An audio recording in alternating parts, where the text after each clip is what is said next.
அஜித் குமாரை வச்சு தனுஷ் அவர்கள் இயக்க போறாரு அப்படின்ற நியூஸை கேள்விப்பட்டதுலேருந்து மிகப்பெரிய ஒரு எதிர்பார்ப்பு இருக்கு அப்படின்னு கூட சொல்லி ஆகணும். இதை குறித்து இந்த வீடியோவில் பார்ப்போம். தனுஷ் அவர்கள் ஒரு சைடு வந்து ஆக்டிங்காக வந்து நிறைய படங்களை பண்ணிட்டு இருந்தாலும், இன்னொரு சைடு அந்த ஒரு டைரெக்ஷனை வந்து அவர் ஒரு மிகப்பெரிய ஒரு பேஷனாகவே பண்ணிட்டு இருக்காரு அப்படின்னு தெரியும். ஏன்னா வந்து ராயன் தொடங்கி இப்போ வந்து கிட்டத்தட்ட வந்து இதோ இப்போ இட்லி கடைன்ற ஒரு படம் ரிலீஸ் ஆக போகுது.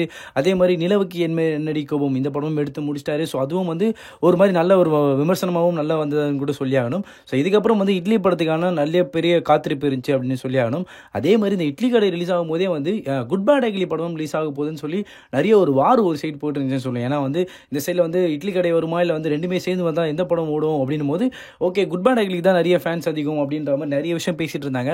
ஸோ இதெல்லாம் ஒரு காரணமாக வச்சு இப்போ என்ன சொல்லியிருக்காங்கன்னா வந்து இட்லி கடையை வந்து போஸ்ட்போன் பண்ணியிருக்காங்கன்னு சொல்கிறாங்க. அதாவது ஏப்ரல் 10 வந்து குட் பேட் அக்லி படம் தான் ரிலீஸ் ஆக போகுது. இட்லி கடையும் ரிலீஸ் ஆகிற மாதிரி இருந்துச்சு. ஆனால் வந்து இப்போ என்ன சொல்லியிருக்காங்கன்னா தனுஷ் அவர்கள் வந்து இட்லி கடையை வந்து அன்றைக்கி ரிலீஸ் பண்ணலை, ஏப்ரல் 10 வந்து ரிலீஸ் பண்ணலை அப்படின்ற ஒரு தகவலும் ஒன்று சொல்லியிருக்காங்க. இதுக்கு ஏன் காரணம் அப்படின்னு பார்த்தோன்னா வந்து தனுஷ் அவர்கள் வந்து அஜித் குமாரை வச்சு வந்து ஒரு படம் எடுக்க போகிறாராம், நியூ படம் எடுக்க போகிறாராம். அதே மாதிரி அண்டர் வந்து அவருடைய ப்ரொடக்ஷன் ஓன் ப்ரொடக்ஷனான ஒண்டர் பார் ஃபிலிம்ஸ்ல தான் அவர் படம் எடுக்க போறாருன்றது தெரியுது. அதே மாதிரி இந்த படத்துக்கு வந்து அனிருத் அவர்கள் தான் மியூசிக் போட போறாருன்ற விஷயமும் இப்போ ஒரு சோஷியல் மீடியாவில் அதிகம் பரவிட்டு இருக்கு அப்படின்னு சொல்லணும்.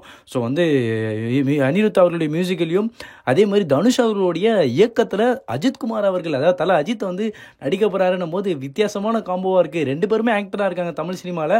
ஆனால் வந்து தனுஷ் அவர்கள் இயக்கமும் பண்ணிட்டு இருக்கனால அவர் தலை அஜித்தை வச்சு வந்து தனுஷ் அவர்கள் இயக்கும் போது வந்து அவர் எந்த அளவுக்கு எடுக்க போறாருன்ற எதிர்பார்ப்பு கூடுதுன்னு சொல்லணும். அதே மாதிரி இந்த படத்துடைய ஷூட்டிங் வந்து வருகிற அக்டோபர் மாதத்துலேருந்து டிசம்பர் மாதத்துக்குள்ளே பிளான் பண்ணியிருக்காங்கன்ற விஷயமும் தெரிகிறது. ஸோ வந்து இன்னும் சில மாதங்களில் வந்து இவங்களுடைய காம்போவில் வந்து ஒரு நல்ல படம் வரும் அப்படின்ற எதிர்பார்ப்பு அதிகம் இருக்குன்னு சொல்லி ஆகணும். ஸோ இதை குறித்து உங்களுடைய கருத்துக்கள் எவை இருந்தாலும் கமெண்ட் செக்ஷனில் சொல்லிட்டு போங்க.